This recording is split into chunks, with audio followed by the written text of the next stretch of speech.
Hello and welcome to the Keto Man's Club podcast. We're glad you're here, where each week we talk about men's health and lifestyle. We do so with the foundation of the ketogenic diet and lifestyle. If you don't know what keto is, stick around and you'll find out. The podcast will bring you real, honest fun. Each week we strive to uncover the tips and tricks that you can use in your everyday life to maximize your overall health. Find the clearest path to becoming the best version of yourself that you were meant to be. Hello and welcome to this week's episode of the Keto Man's Club podcast. My name is Chris, and as always, I am joined by Alberto and Jim. At least for a few minutes, we have Jim. How's it going, Jim? It's good, sir. I have a work event coming up here in just a few minutes, so I am actually sitting in a bowling alley parking lot at the moment, getting ready to go inside for a work event. But I wanted to be here for just a little bit because of our guest this week, and of course to chat with you and Alberto as well. So, absolutely. How are you? I'm doing pretty well. Got home. We're recording this at a different time than normal. This is a Sunday afternoon, and so it's kind of a different time. I just ran home from church, and it was a good morning at church, and had a good service, and got a lot of stuff done before church to set up some tech stuff that I had up there, and so it's been good, and all of that. Alberto, I think you are making smoke signals down there in Pflugerville. Oh, absolutely. It's finally not 1,000,000 degrees out. You know, when it's triple digits, running the smoker just does not seem appealing. So I don't think I've smoked anything since probably like my birthday, actually, end of August. So yeah, it's cooler weather out. I fired up the smoker this morning. We got some ribs, a couple racks of ribs going on there, coming along quite nicely. So I haven't lost my touch because for those guys that smoke on an old school stick burner, it is equal parts art form, yep. equal parts science to keep yep. that thing running at the temperature you want. Yep, it really is. My wife and I, we built at a 55-gallon drum smoker, and that you pretty much put all the fuel that you want in, set it and forget it for hours on end. It's amazing. All you do is control your airflow, and that's for my wife. That's pretty easy. She's very, very experienced with these big smokers and everything like that. So it's. I think my issue was with all the rain we've had recently. I think my wood was a little damp, a little more damp than I'm used to, anyways. Yep, that could definitely happen. Well, any news to report, Jim? In fact, actually, I know we have news, but I'll let you share it. I guess the big news is that we have officially crossed 3,000 members of the Keto Man's Club. That's what I was thinking. Yeah, happened this weekend, and by the time this podcast gets up, you'll definitely see the 3,000 celebration cover photo in the group, and maybe even 3,100 by the time this actually gets up, because I know we're a couple of weeks out. So, big milestone for sure. We kind of teased it last week on the program, and I'm excited. It's an amazing thing in under 3 years to reach this many guys all over the globe, as we'll find out in a few minutes here as well. And so just thanks to everybody for continuing on with the keto love. Absolutely. Seeing really good things. That, of course, following up our episode that we talked about getting to 3,000 and 10,000 downloads. We really appreciate the support that we've gotten from our listeners and the community that has surrounded us in the Facebook group. So that's really been a very, very cool thing. If you aren't a member and would like to be a member and you qualify to be a member, i.e. a man and one that's not a beginner at keto, make sure you go to theketomansclub.com and click the link for the group and sign up. If you don't qualify or you just want to follow the podcast, feel free to visit the same website, theketomansclub.com, and use the link for the Facebook page so you can see news updates, announcements for when the episodes are released and things like that. Definitely some good information. And all of our links, including our social media, is there at that website. So please don't hesitate to go out there and check it out. Let's go ahead and dive right on into this week's guest. He is joining us. We're doing this at a different time, like I mentioned, because there's a bit of a time difference, and we are blessed to have Karl Kay, the man that we have dubbed the keto world's most interesting man, to join us. And so, welcome to the show. Afternoon, guys. hugely embarrassing, but thank you very much. Yeah, it's great to be a guest. Thank you for including me in this. Yeah, I'm not sure how to deal with that as a title, but I'll stick that on the wall for a few days and see how I like that little hashtag. Yeah, like it, nice one. Yeah. So yeah, it's welcome from not so sunny England. I was listening to you guys talk about the weather there, and over here we've had some incredible rain, more so than you usually get in the UK. It usually rains, more than it should. But we've had around 4 weeks of this nonsense now. Got some flood alerts over all over in the country. Travelled over somewhere a few days ago, and there's fields flooded, houses flooded. It's not much fun at the moment in autumn or fall, as you call it, and especially so this year. But anyway, thank you for inviting me, and let's talk keto. Absolutely. So we want to start at the beginning, which is where we normally start anyway. And so take us through through the start of your journey, through you finding keto, or at least the need for keto. Talk to us about all of that. Yeah. Right. Okay. So it's around November 2011 over here in the UK. We have what you guys probably know as the National Health Service, and they keep a close eye on you. And every year you go along for your MOT, blood pressure, and they take some blood or urine sample, and and so on and so forth. And got to 2011, I was 49 years old, and I went for my usual blood pressure, which was a little high, but I was overweight, and then I had that little callback that you get, which is, you've got elevated blood sugar, which came as a surprise. But having said that, in hindsight, it shouldn't have done.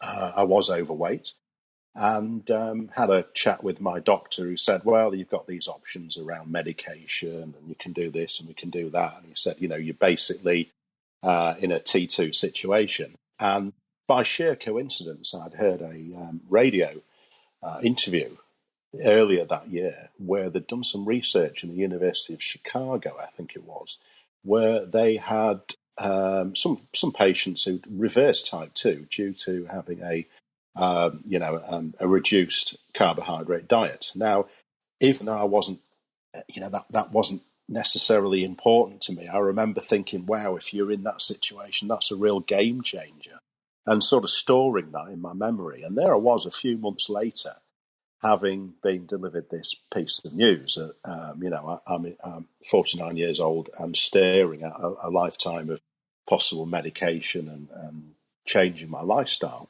So I went away and did some research, and I went down the Dukan diet route initially. So a little bit of what I thought was best for me, which was just cut out the carbohydrates, read the Dukan book cover to cover, digested the principles of it, and set sail at that stage to reverse T2. That was my plan. So that was, December 2011. I went back to the doctors, I would say, January the next year, and my blood sugar was normal, my blood pressure was normal, and I'd lost around 50 pounds. Not within the first 2 months, that's optimistic, but I lost over 50 pounds, I would say, within 3 or 4 months, but certainly the blood pressure had normalised, and the blood sugars had gone back to an acceptable level. So that's kind of how I started. It was one of those short, sharp shocks, really. It was a case of having to, and not accepting the norm, as it were, and taking responsibility for my actions. So, yeah, that's kind of how I started. Very cool. And I think that's a trend that we're seeing with some of our guests, is that we'll get the diagnosis and we will walk away and go, you know what? No, I don't accept that. Yeah. And that's important. I think us taking our health in our own hands and taking responsibility for that is also a form of taking responsibility for our decisions that got us there to begin with. Lord knows I made plenty of bad ones to get me to where I was before I found this way of life. And So definitely, I get that completely. So yeah, so that's a fairly typical story in that. Now, how did your family react to that? What was that like as you started moving into this new way of doing things? Well, I've got a grown-up family. My son doesn't live with me, so it's myself and my wife. And it was a case of I sort of sat down there and said, well, this is bad news potentially, but I've got a plan. So activate that plan. And what has happened? I've everybody's been along with me on that journey, so I've had no negatives, because I was very fortunate that I started to gain traction very quickly and get those quick results. So I'm one of those kind of people. I've decided I'm going to do something, so I do it. Within 6 weeks, it was noticeable. I had people saying those things to me. Like when I had people at my office, for example, who was similar kind of condition that I was, and perhaps a little bit younger. There was one chap in particular who worked with me. I would call him my right-hand man at the time, Gary. And he saw what was going on with me after about 6 weeks, and he said, I want a piece of this. So we visited a diet plan for him that he was comfortable with. He knew he could still have his little treats, because he wasn't he was younger than me. He was about, he'd be, say, 8-9 years younger than me. So he wasn't in a T2 situation, but he was certainly carrying too much weight. And he saw my results and thought, well, yeah, I want some of this too. So we had a bit of a thing going on in the office, and I've still got the chart somewhere where everybody who worked with me, with the exception of one lad who was probably in his early 20s and in great shape and didn't need to do this, but everybody else was kind of my age and 10 years younger. And they all wanted to drop some weight and get into shape. So we had about 5 or 6 of us having weekly weigh-ins and counting carbs and getting on board. And we saw most of the people, well, with the exception of one who kind of plateaued really, but everybody dropped some significant weight. Everybody was kind of happy with it, and we were all supporting each other. I remember the chart went from the beginning of January, and I think it topped out around about June that year. So we had 6 months of people consistently supporting each other.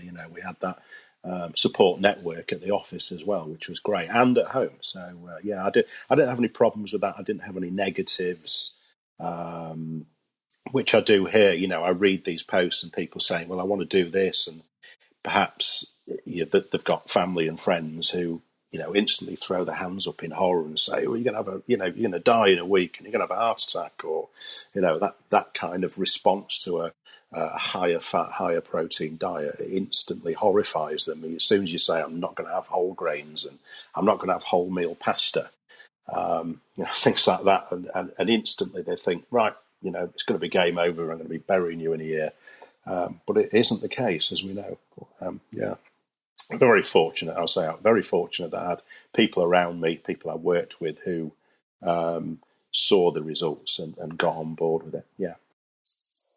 Oh, that's fantastic. First of all, I want to give you credit for owning your health and taking advantage of it. And I will say that to anyone who is taken on the task of doing that, because while it's something you can say very easily, like, yeah, I'm just going to do what I got to do and stick to the plan, it usually doesn't end up being as easy as it sounds. Everything's easy when you talk about it, but when you actually start to do it and you realize the commitment and you find yourself in situations where it's just easy enough to slip off, that can get a little sketchy. And for every guy that we talk to that has stuck with it, I'd like to commend them.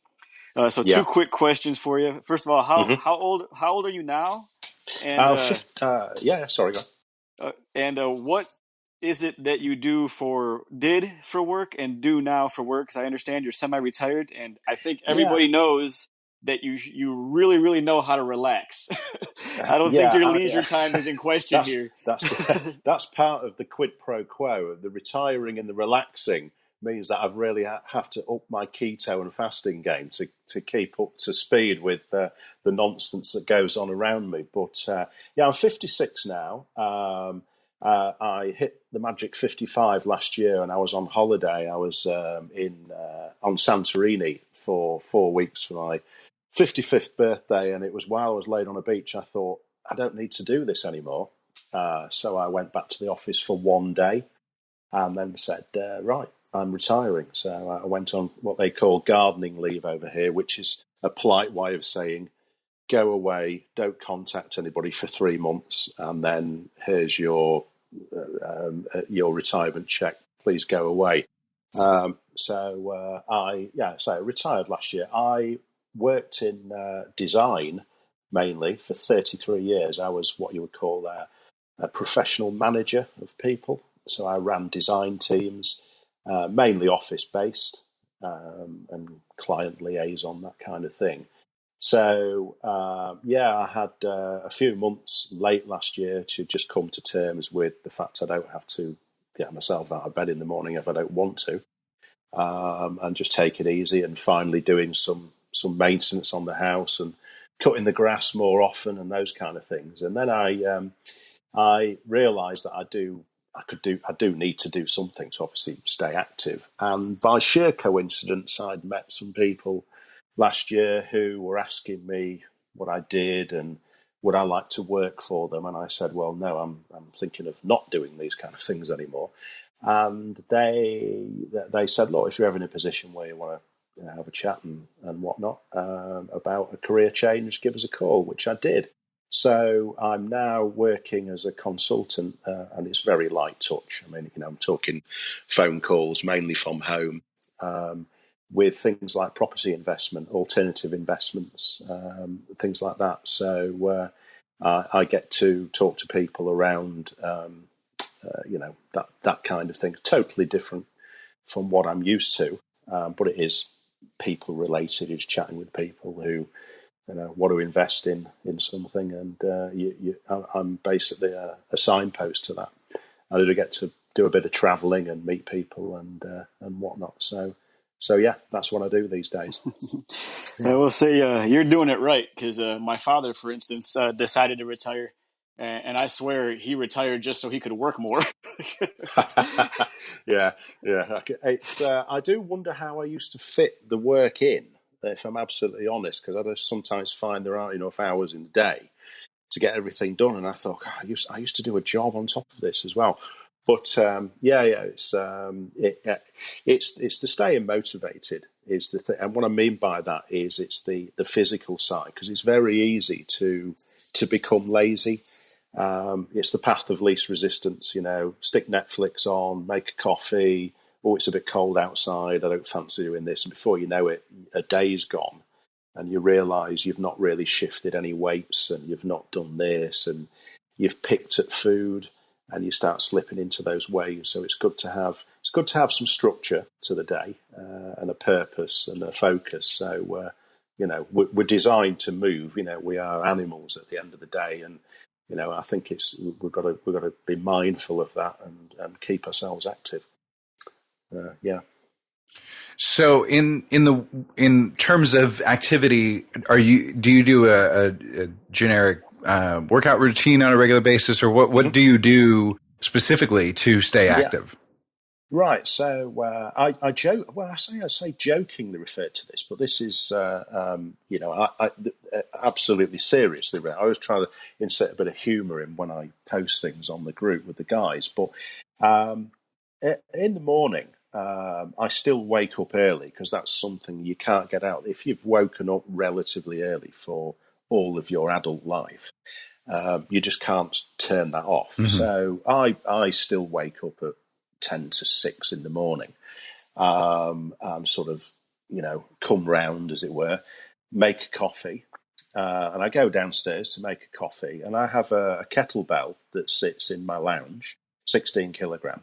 And in the time it takes for my kettle to boil, I can do 75 reps. Now, I use it as a dead weight. I don't swing it, because that's dangerous.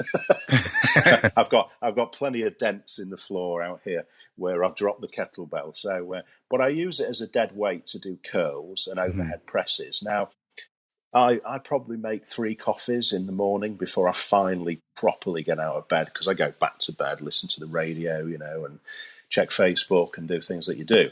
But I can do 200 reps with the kettlebell in that dead time it takes for the kettle to boil. Now, that sounds trivial, but that's 200 compound moves that most people just stand there looking out the window thinking, oh, what am I going to do today? Shift some weight, have something there that you can just throw around and do that. So that's sort of one side. So how I refer to that is you're getting your furnace stoked early, you're getting your metabolism going and keeping it going along. And then probably 4 or 5 times a week. I know you're only supposed to work out perhaps 2 or 3 times a week, but I have the time to do it. And I come over to this. I have a garden room over in the garden, which is like a home office, and I've got some free weights here and some other kettlebells. And I set a target to do around 200 reps. So there'll be sort of 35, 40 kilos of curls, overhead presses, perhaps a little bit of floor work, and some yoga. So, and all of these things combined help me, just keep active, bit of fluidity to the day, and build muscle, because that's the other side of this. I've been relatively active and sporty in my younger life, and then I sort of stopped playing sport in my mid-30s, and then the weight started to pile on. You just carry on as usual. Your eating habits remain the same. And then one day you wake up and think, hang on, I'm 50 pounds heavier. Why is that? And it's a combination of things, as we know. It's just life gets in the way, and you don't realise. And so, as we touched on earlier on, getting into keto, dropping the weight was lovely. And I see photos of myself when I was like 49, nearly 50, and you could see I've lost all this weight, but there was no muscle tone there. I didn't meet my body halfway, is how I refer to it. And that's probably the one thing at the time, but obviously I've redressed that, but it's taken time to do it. That I wish I'd done immediately would be to not going crazy, just doing some moderate exercise to build muscle mass, and to help with your skin tone and your general metabolism, as well as the diet, because they do complement each other. So that's probably what my takeaway from that statement is. The diet's exceptional without a doubt, and it's great and it works. But once you get into a situation where your body can stand a little bit more activity, start picking up some weights. They don't have to be crazy. We're not talking about going down the Arnie route here. Just pick up moderate weight and help you build muscle. And you can't really lose then. You've got a great combination. Yeah, absolutely. And I think this is what you're proving or suggesting with your regiment is that for people who are starting to lose that weight, they're starting to, I got to this point where at 40 pounds lost, I had so much energy that was being flooded into my body. As soon as I saw the Camp Gladiator, which is kind of like a boot camp style outdoor workout thing that we have here locally in Texas, as soon as I saw that is like an $8 or $9 like full month of workouts thing, I was like, I have to do that. Yeah. Like an uncontrollable, I have to do that type thing. And so I signed up for it, and I got, really into it. And it was really good. So I really did get a lot out of just moving during that time. But the other half of that I was going to say with what you're saying is it doesn't have to be complicated. It can be simple. You can use 2 or 3 things. I've got a couple sets of dumbbells in my closet. I've got a set of bands. Heck, I've got way more than I really need, but I have all the equipment I need here in my home. What excuse do I have not to get moving? What excuse do I have not to do a little action? Now, luckily, I'm still just a little under 40, so I've got plenty of time to continue to build the muscle and everything like that. Just like you're taking the chance now to build the muscle. It's probably a little harder for you because, unfortunately, hormonally, you're at a different place than I am. You're a little ahead than where I am, and of course, I would probably be in the same place if I wasn't on TRT. So, that's another half of this, but there, you're taking charge, and there's still plenty of time for you to reclaim that part of your health and be active. Absolutely. Yeah. Yeah. I would say, if nothing else, what you've been able to accomplish, because you look great, is a testament to the process. You're not doing a whole lot. You got your diet pretty well dialed in, and it shows. It clicked with your body, your metabolism's in good shape, and you're reaping the benefits of working it into your ultra luxurious lifestyle. It is. It is. But you're quite right. I seem to be very fortunate that if I pick up some weight and start throwing it around, my body does seem to respond to that. So I'm very, there's obviously something going on there that hasn't been damaged. But one thing I would touch on, and this is the other thing that sometimes comes up here, is the diet's great, the exercise is great. And one of the things that I wish there was an easy way of getting this message across to people, and it isn't, because lifestyle gets in the way, and that's the sleep, the repairing. And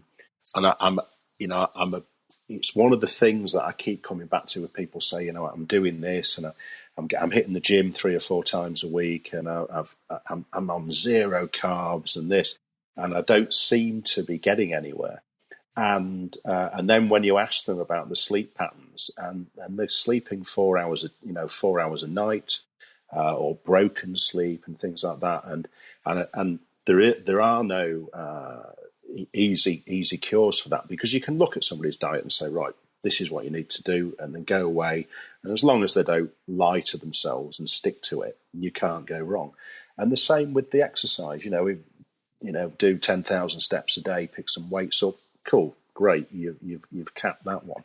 But if you're not sleeping, and you're not getting that kind of, is it delta sleep? I'm not an expert here, but that kind of sleep where your body, after about 4 or 5 hours, starts to properly repair itself and build, then you're always going to be chasing the dragon there. And it's one of the things that sort of breaks my heart a little bit when you see, you're trying to help people, and you can see these complexities within their lives. And if you could just get these people to sleep for 8 hours somehow, I'm sure everything else would fall into place. But this is one of the things that, that would be what I'd say to somebody. I don't know what you have to do, but that's one of the things you really have to look at, to give your body an opportunity to repair it, because it will only repair whilst you're sleeping. Hit the gym all you like, but you need to hit the sack. Absolutely. Yeah, the ironic thing there is, in this world we live in, where everything is just go, go, go, hustle, get ahead. You're almost commended for cranking out 16 to 20 hours of labor with little sleep for what you're hoping is a good retirement. And then, all the stuff you've been hearing about lack of sleep possibly leading to Alzheimer's and other brain diseases, because you're not giving yourself the break. So it's a little ironic twist there. And the most ironic part is what does sleep cost anyone? Yeah. But if you're crossing that line at a certain age of life, and you're broken and you can't enjoy it beyond that, you really have to visit. You really have to look at what your priorities are. But you're absolutely right. You can say this, and you can advise, and you can say, dude, whatever, stop doing that. But it's not that simple. It really isn't. And you're dead right. We live in a society where you say we put people on a pedestal because they've got the foot to the floor and they're doing all these great things. But you've got your one life, and you've got to be careful with it. But that's the one thing that always, it comes down to this sometimes. And I read posts, and I see people asking for help, and I think, if you could just extract them from that, and put them in like a desert island for 3 months, and say, right, here's deliver a fantastic diet for every day, go for a walk, and at the end of that 12-week period, there'd be a different person. But the world expects so much of us these days. Yeah, absolutely. So with the sleep, I've taken a couple months away from the gym because I was getting up at 4:30 or 5 o'clock in the morning, burning the candle on all sides until 11 or midnight, and then sometimes later, and then getting up and doing it all over again the next day or a day and a half later. And it was just, I was literally just tearing myself down. And so I've taken a lot more time than I thought I would away from the gym just to relax, rest, and try to recuperate and regain rhythm in my life. And now I've added this new thing of Krav Maga for this month to see, but that's something I can do in the evening instead of in the mornings. And so that's going to be an interesting thing to see change in my environment here and get moving again, because I really got to the point during Carnovember that I had that energy. I had to move once again. So it's been really good. So Karl, one of the things that you excel at is as you're traveling, as you're trying to relax and you get to go to all these places, you do a very good job of staying within the world of the keto food space, regardless of where you are. How about you go into some of your favorite tips or tricks or whatever that looks like for you, for how you stay keto whenever you're on the go? It goes back to, firstly, there are no substitutes for willpower. So that's an unfortunate statement, but that's true. So you have to be that guy. But what I would also say on the back of that is don't be that guy. And what I mean by that is sometimes you have to go with the flow. And I don't mean go crazy and hit the bread counter or whatever, but be mindful of other people. I mean, I went through, I don't know whether this is true of everybody. I went through a vegetarian phase in the 90s. And what was obvious to me during that phase of my life is it wasn't easy for people around me if I was being that vegetarian. Mm-hmm. And I wasn't an extreme person, but I'm principled. So if I decide that's what I am, I didn't wear the badge or the label, but I would go out of my way to ensure that I ate within, my tolerances. Now, what that taught me was don't be that guy. 80-20 rule. There's a lot to be said for living your life by that. You do your best, try and make that 20% count for everything. But when it comes to things like traveling, in the early stages, I became a bit of a carb Nazi. So I kind of memorized everything. I'm one of those people. I read a jar, I read a label, and I think, right, that's got some hidden carbs in. That's supposed to be zero carb, but I know that it's got some fillers. And you end up with this database you carry around within your head. You just do it. It's not something you can do overnight, but it comes with time. So if I'm out on the road, I will always try to skip breakfast. The old, forgive the pronunciation, autophagy or autophagy, however you want to pronounce it, but I'm big into that 16-8 fasting thing. So I'm instantly out of the gate not worried about that first meal of the day. So that makes it easy. When it comes to food, eating out, or grabbing food on the go, I will always go for that sort of deli counter thing, whereby it's just the meats, it's just the chicken, the water, and okay, it can be difficult at times. I think this could also be slightly cultural. I mean, I've spent some time in the States, and the temptation level is off the scale. Mm-hmm. We're catching up with you. Don't worry. We're the 51st state. We've got Taco Bell now. For God's sake, they're not everywhere, but they are there. But I'm sorry, but that's the reality. Is that we're, the fast food. I'm not joking. Back in the 80s in the UK, I'd heard of Subway. I'd never seen one, but I'd heard of it. And I'm not exaggerating here. There must be like 2,000 Subway restaurants in the UK now. They're literally everywhere. They're in nearly every 7-Eleven convenience store at fuel stations. So when you've gone from a nation which had we had a bit of a fast food culture, for sure, but we are now full on. It's just there. The temptation is literally around every corner. But to answer your question around the food and the travelling, if I'm eating out and you're handed a menu, if I'm struggling around that menu, thinking, well, there's this and there's carbs in this, I'll just then default to the steak. And saying hold the fries or hold the veg is always difficult, but it is down to your level of willpower at the end of the day. And you've just got to dance around it. But I don't find if I'm eating out and I'm with people, everybody has their own tastes anyway. It's not like we order as a collective. You'll always get the guy who'll order the pizza. You'll always have the guy who'll order the burger. There'll always be somebody who'll order the fillet steak. So it's not like you're down one track, So I don't know if that answers the question. Generally speaking, what I would say is probably my statement for everybody is the temptation is real, and you've got to dig deep sometimes.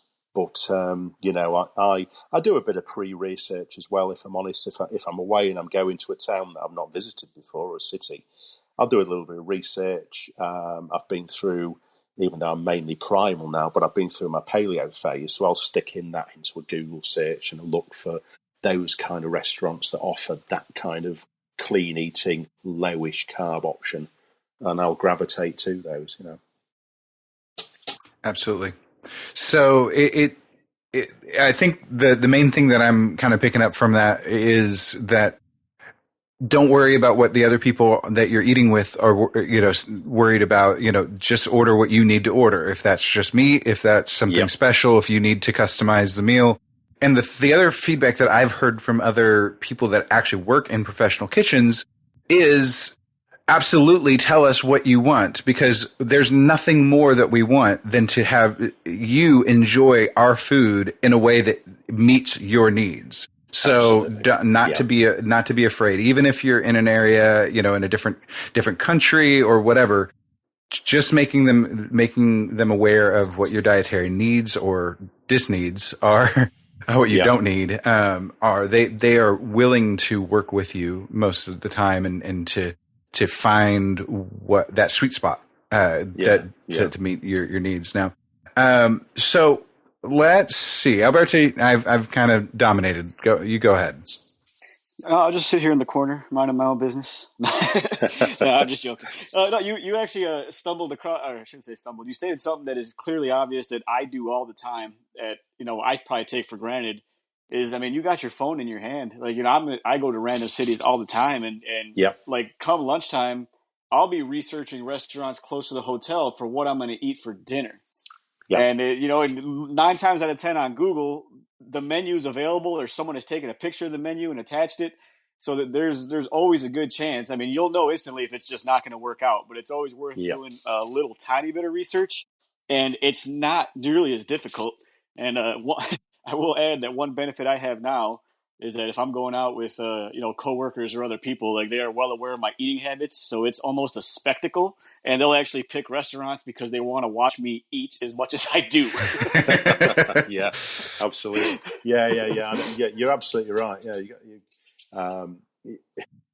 I've been through that phase. I think we all have. I'm talking about the ones who've probably been through the journey, and you're in sort of 2 or 3 years in, and then you're sort of experimenting and you're hybridizing what you're doing, and you're playing around with your macro. I've never really counted, except for carbs, but I've never really bothered with the macros thing. But I remember my sons had a barbecue a few years ago, and everybody took all sorts of food. It was his birthday's at the end of May, so the weather's quite good.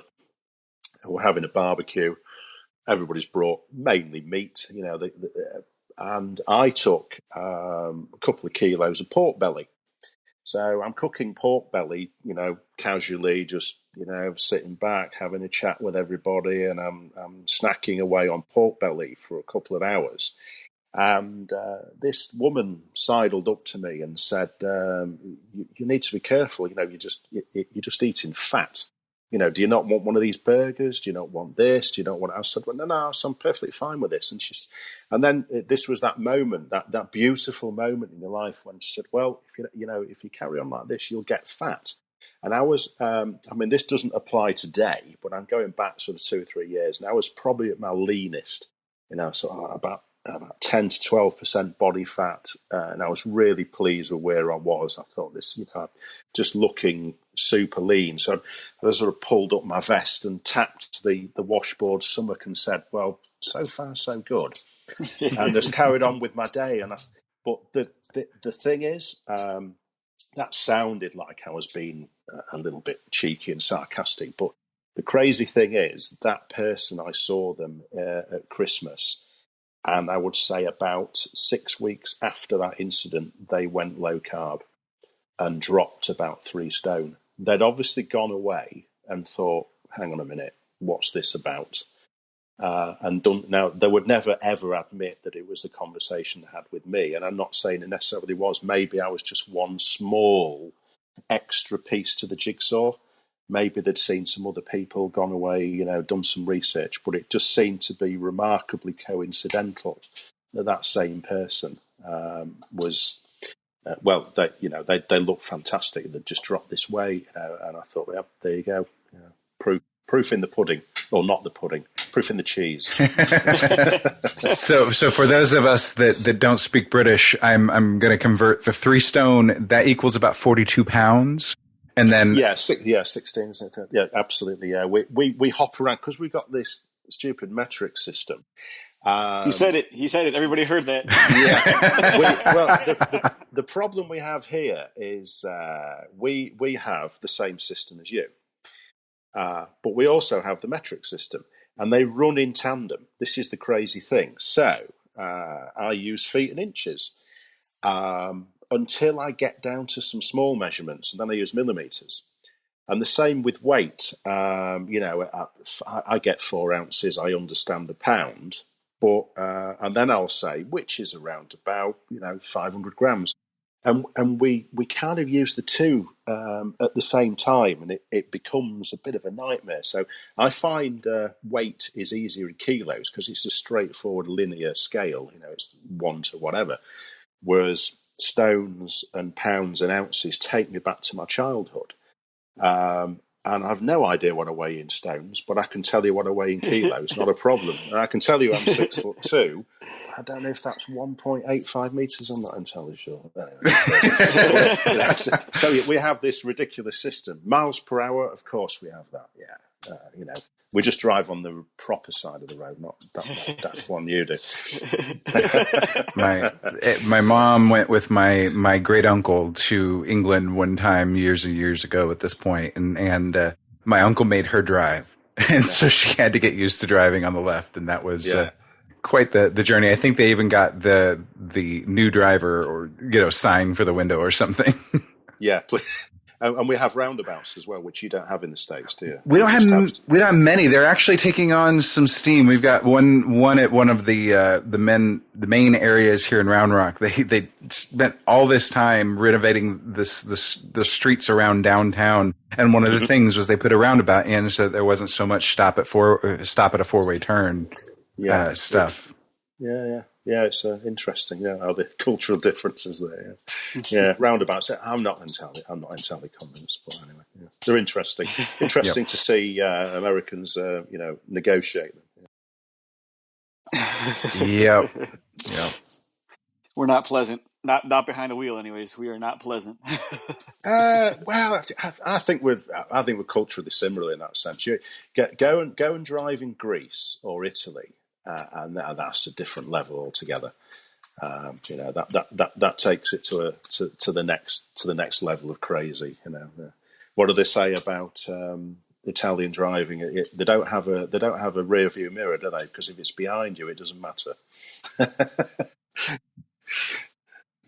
Speaking of driving, what is your vehicle of choice What do you enjoy them? I'm sure you've got. Do you only have one? First of all, I have now retired. I'm down to one. Yes. all right. Okay. I drive. Okay. I Double drive. question. Yeah. Double question. What do you drive now, and what was your favorite vehicle like of all time that you've owned? I drive a Mercedes SLK, which is one of those hairdress. We call them a hairdresser's car in the UK, which is basically a way of putting you down because they're mainly driven by. Do you know? I've never seen a hairdresser drive one, but it's we have what you call in the UK bants, which is basically we just give each other grief constantly, and if the more grief you give somebody, the more you love them. So if you see a guy in an SLK, you say, "Well, it's a girl's car, it's a hairdresser's car," and which is basically a way of saying, "I love your car," which is kind of reverse psychological. I've got a newer one, but my original SLK, which I got just before my 40th birthday, was my favourite car of all time, and I sold that this year. But I'm not actually a driver; I'm a biker. So, Oh wow! I learned to drive quite late in life. I was into my 20s before I learned to drive. I've been riding motorcycles since I was 16, and although I've dabbled with several bikes since, I bought the bike I still have now in the 97, which is a Honda Blackbird. So anybody who's into bikes will understand what that is. I've had other bikes in the meantime, but it comes back to the Honda Blackbird, which I still own. And I'm not entirely sure I will own anything as good. And it's still in the garage. I don't do anywhere near the miles I should. The weather isn't great in the UK for biking all year round. So it's my preferred method of transport, but that's what I do. I've had a Subaru Impreza, which was fun. I had that as a sort of a daily, as you'd call it. But I like the Benz is kind of it's like a bit gentlemanly. It's not a sports car. Let's be honest. It just gets you there. You can peel the roof back and get a bit of sun on your head, and that's mainly what it's about. I take it nice and easy. I'm in no rush, and I do enjoy it. Yeah, I like the sun on my head. Yeah, that's kind of what it is. I like being on the outside. Mm-hmm. So having a cabrio means you're sort of exposed to nature. I'm not saying I'm like I'm naturey kind of guy, but I like that not being inside it. I think there's some psychology there, maybe. Yeah. So that's that. Well, answer any question, maybe, hopefully. Well, there's also the benefit of vitamin D exposure too. That's a legit thing. So and because I'm bald as a coot, you see, I generate lots of vitamin D. Yes, yeah. So, say you're to walk into any random restaurant or bar and sit down and like, other than maybe a steak, what would you order, both for food and for drink? Right, yeah. Well, it's down to that carb thing again. So if I've got all the carbs in the bank, so I've had one of those days and I've fasted. If you'd have asked me this question 6 months ago, I'd always say red wine, a Merlot, because I know there were 6 grams in a glass, and I know I can get away with 3 glasses a day, maybe 4. Because I'm in cruising mode, my sort of ceiling is around 50 grams, but I am at the moment going through a bit of an attack mode where I'm trying to run it lower. However, what I have noticed with red wine as I get older, and certainly when I go on holiday, it's actually quite inflammatory. So even if I take it quite easy with red wine, I do swell up and I have water retention as a result of it. And I've actually proven that with a bit of N=1 in the last few months. So I've gone with a bit of Prosecco recently, a bit of fizz, because you get the instant buzz with it, but I can't drink much of it. I soon tire of it, which you could say is a good thing. All the drinks, definitely rum and Coke, because we're talking absolutely almost zero carbs. I go with caffeine-free Coke, and I know I've got to sort of reset myself the next day if I have too much of it. But that's kind of my drink of choice, Cuba Libre, something like that. Food wise, I'm, you know, I'm. There aren't many things I don't like. I like seafood. You know, anything from prawns or squid or that kind of thing. Crab. I do default to steak a lot, but I'm, I'll see what's on the menu, and I think I do like tapas places. I was actually looking today at some photos. There's a particular place I love in London where you call it tapas, but the portions are enormous, and they do things like Iberian pork and um, different cuts of beef, and they're actually they're quite sizable. So that kind of thing. I will go for a burger and ask them to hold the bun, especially if it's a homemade thing. I was up in Scotland recently. They've got a lot of Aberdeen Angus up there, obviously, and it would have been crazy of me to not to give a couple of those a go. So yeah. So there aren't many things I won't try, as long as they're sort of high protein, moderate fat, and the carbs are kept away from me. I'll go for it. Very cool. On the idea of travel, what's your favorite destination, and like where would you go back like a million times if you were to just go someplace? Yeah, good question.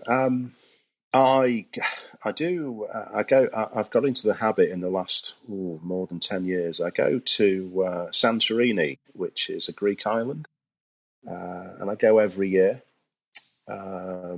It's just above Crete on the I can't remember the sea. I should do. I've swum in it enough times, but I can't remember off the top of my head. But I go to Santorini every year for a few weeks in the summer. I go to Zakynthos, which is on the other side of the Greek mainland, in May as well. I would go there constantly. I do love the Greek food is very clean. Okay, you've got tourist spots where they'll serve chips or fries with everything, of course. However, it's mainly fresh. There's a lot of seafood. That they love steak, they love lamb, they love home cooking. So it's one of the things I don't need to worry when I'm traveling. So hitting Greece is exceptional. It's great. It's great. I'm going to Rome in the next couple of weeks, and then to Sicily, and then coming home via Berlin. So that'll be a challenge. Sicily should be okay because I think it's quite earthy and basic. So I'm expecting sort of home cooking going on there. Rome, I expected to be pizza, and pasta to add. So I may have to have a mouthful just to say I've had it. But that is a worry. I'm sure there'll be a bit of veal maybe, but we know carbs and Italian food. Berlin, strangely, the take the beer out of the equation. Been to Berlin a few times. I went earlier this year. Pretty good for keto. Lots of sort of earthy, like pork knuckle, those kind of things, and sausage. Okay, you're probably going to have a bit of guesswork around the sausage, but they're pretty good on the on the good quality meats over there. So that's going to be interesting as well. Yeah. Oh, fantastic. If to answer your question literally and straightforward, drag me to Santorini every year, stick me on the beach, repeat for 3 or 4 weeks. I'm perfectly happy with that. Yeah.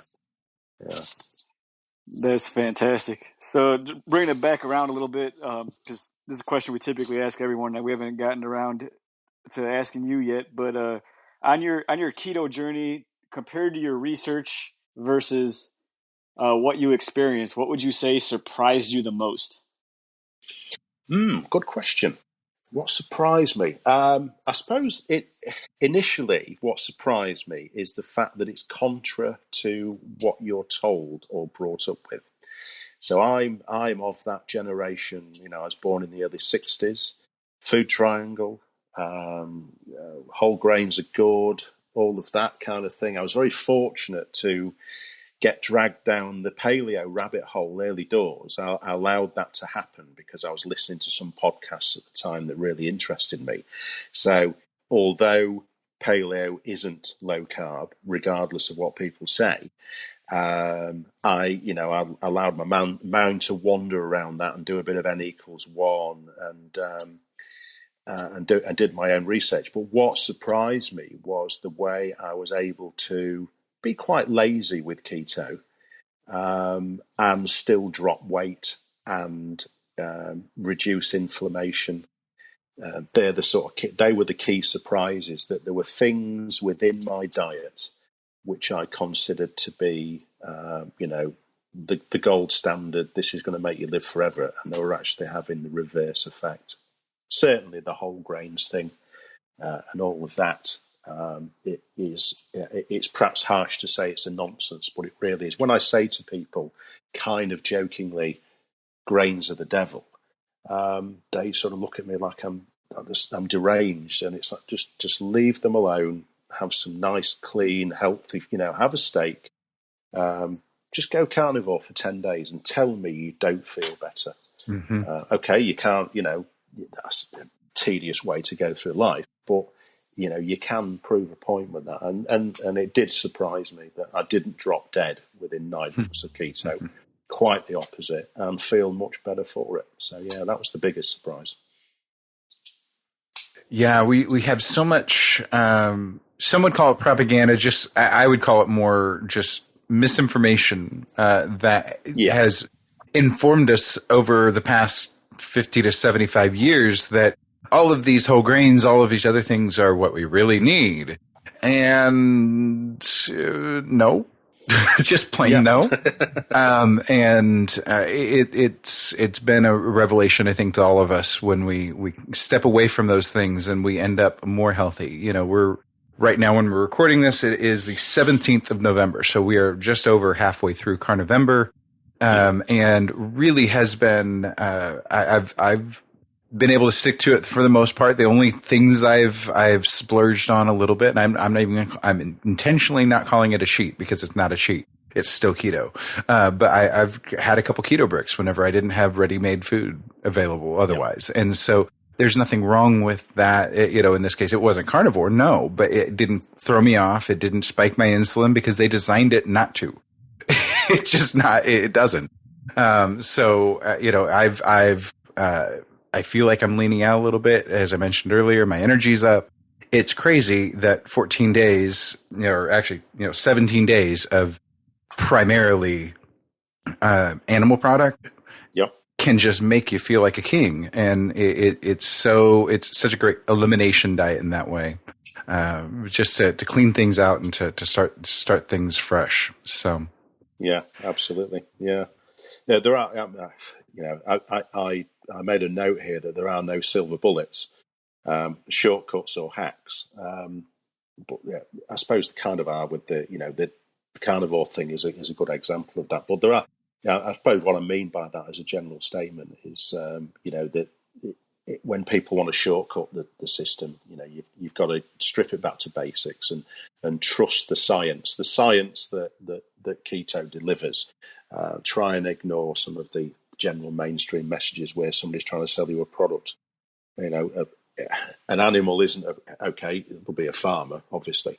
But what I mean by that, it hasn't got a label on it. It's it's a living thing, and there it is. It's not been interfered with. You're not necessarily adding to some organisation's greater good. There are no benefits to anybody else other than you eating that, and the benefits to yourself. Yeah. So which leads me to a question that, and I'm just curious, this is just caught off the top of my head. Did the Impossible and Beyond Burger stuff make it over there? Those fake beef patty plant garbage? It depends. Right. If I would say no, in so much that I literally haven't seen any. Again, social media is a strange beast. So if you believe social media, they're quite popular. But I mean, I live in a particular part of the UK where it's massively rural. I mean, Lincolnshire isn't Texas, but it's kind of a similar kind of mindset that it's very real, it's rural, it's agricultural. So if you want to live one of those kind of plant-based, navel gazy lifestyle, you're not going to gain a massive amount of traction here without searching something like that out.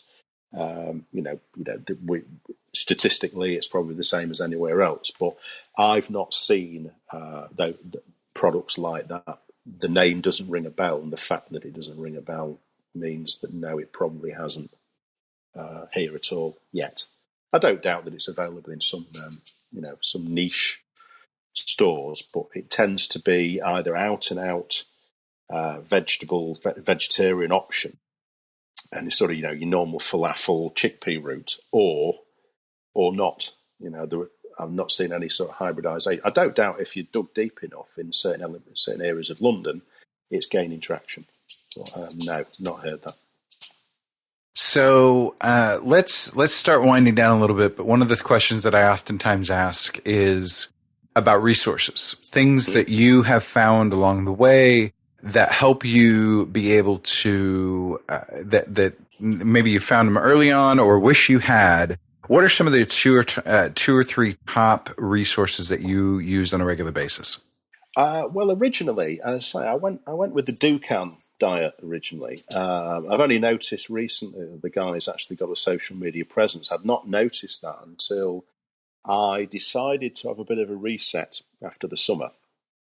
And I thought, right, I'll go pure Dukan again, at what they call attack mode. And I noticed that it had a social media presence. So I wish I'd have known that it was a bit wider than just the book originally. And then there were sort of a range of people who not necessarily around the nutrition side, and people like Jeff Sokol, who's a kettlebell guy. He was massively useful in sort of me developing personal workouts and things like that. And one guy who had a podcast, he's an oncologist, an American oncologist called Dr. Colin Champ. And he is a paleo cancer specialist. He's only in his sort of mid-30s now. But he had the caveman doctor, I can't remember the exact name of it, but it was him and some other chap had this podcast. It ran for about 80 episodes. It's probably still out there on iTunes. And that was massively useful because he had somebody who was a mainstream, an oncologist. So he ran this podcast more or less as he was qualifying as a doctor. But he was very much around low carb is the way to go. I want to treat my patients on low carb diets. And it's Roger Dickerman, that's the other guy. Relentless Roger and the Caveman Doctor. That was the podcast. That was massively helpful because you had Roger, who was the guy who was the sort of exercise functionality side, and you had Colin Champ, who was coming at it from a physician's point of view. So you had these two people who, it's like a bit of a dream team, really, and that was really useful for me to sort of give me some endorsing what I was doing, that what I was doing was right. So yeah, they're kind of the top guys there who I would say were useful to me on my journey. Back in the day, as the old phrase goes, 2011, it was very scant, the information. I mean, I mentioned I made a comment on one of our posts earlier on about this dizzy spell thing, and I spent about 2 or 3 months having these dizzy spells, but I knew nothing of taking any supplements. Magnesium, potassium, salt, whatever. I just ploughed through and thought, well, this is just, what is wrong with me? When I didn't connect the two necessarily. In hindsight, it obviously is connected, but so yeah, we're fortunate at this stage of the game that there are lots of resources out there. There are little rabbit holes that you can find yourself going down that you've got to be wary of, but we all have these little sojourns, and we go, "Oh, that's great for me," and then you come out and you think, maybe not. Because I went through that phase when I thought I can have everything. I can do the keto, I can play around with macros, I can push the envelope, I can probably have that extra glass of wine. And you know what? You can't. You've got it. It's moderation and honesty. That's what you've got to apply there. Absolutely. Well, Alberto, any final questions before we cut Karl loose? No, not at all. It's a great conversation. It was an honor to have you on. I'm glad I could be part of the hashtag Be Like Karl. Yeah, thanks for that. I've started using it myself. One thing I would leave it at, this isn't my quote, by the way. I did actually make a note of this because we've covered all sorts of bases here, but I can't remember. It was one of the people I used to listen to the podcast, and somebody who was obviously new to the process was like, well, I want things to happen quicker than they are, and I think people, you start the journey, and then everybody is different, and they have their own milestones and their own triggers and their own things that happen in life that can derail you. And I remember this guy saying, the bad news is that it takes time. Well, the good news is it only takes time. And that's it, and isn't it? And I, to be honest, I remember thinking that made no sense whatsoever. And I thought, hang on, yeah, I get it. All you've got to do is just trust the process, and just let it come to you. Don't fight it. Don't chase it. Let it come to you. I think And really, I mean, let's be honest. In theory, you only need to do this once, don't you? You only need to do it once, and when you get there where you need to be, you just need to maintain that. So, you could say it doesn't have to be. You don't need to see it as a massive mountain to climb. You just climb it the once, and then just keep that plate spinning when you're there. Yeah. So there you go. Yeah. That's a hell of a closer there. Yeah, I think so. That's all right. Well, thanks for having me on, guys. It's great to say wave over the pond to everybody, because it's predominantly US team, but there are a few of us over here in the 51st state doing our thing. So that's great. Yeah, absolutely. And you're our first international. Spot on. Oh, another one. First international. That's my new hashtag. I love it. That works. Nobody will know what it means, but it works. Within our little clique, that's all we need to know. Yeah. Absolutely. Well, let's not let it linger any past that. That was a really great way to close us out. Thank you so much, Karl, for joining us. All of our social information for me and the other hosts are on our website, theketomansclub.com. Karl, how can people connect with you on social media? I'm on Facebook, /Karl.Kay as the name's spelt, and I can be found the same Karl.Kay on Instagram. I've got a little presence on those. It varies between a bit of lifestyle, bit of this, bit of the other, usual nonsense. Oh, look, a cat, all that sort of thing.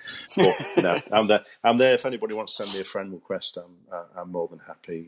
Yeah, absolutely cool. Yeah, absolutely. Well, I think that's it for this week. Until next week, make sure to eat meat, lift heavy, sleep, and repeat. Thank you for joining us for the Keto Man's Club podcast. Your support means the world to us. Don't forget to subscribe so you don't miss an episode. Would you help us spread the word about the Keto Man's Club by sharing with your friends and family? We're available on all podcast platforms, so just search for Keto Man's Club and you'll find us. If you would like to connect with us, you can do so a number of ways. Our web address leads to our Facebook group, theketomansclub.com. That's TheKetoMansClub.com.